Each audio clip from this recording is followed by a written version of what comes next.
Hello, সকাল সকাল উঠে স্নান টান করে চলে গেছি ঠাকুর ঘরে। আজকের দিনটা একটু স্পেশাল, দিনটা হচ্ছে রাধাষ্টমী, তাই সকাল সকাল চলে গেছি আর বসিয়ে দিয়েছি এখানে পায়েস। সিমাইয়ের পায়েস দিব আজকে ভগবানকে।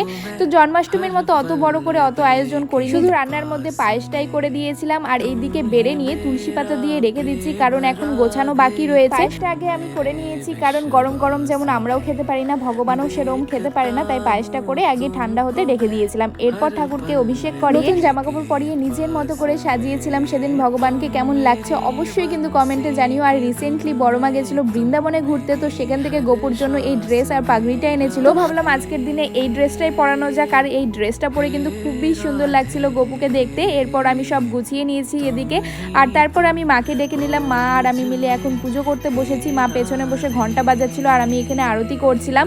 তো এইভাবেই আমি রাধা অষ্টমীর দিনটা কাটালাম। তো কেমন লাগলো ভিডিওটা অবশ্যই কিন্তু কমেন্টে জানিও। দেখা হচ্ছে পরের ভিডিওতে।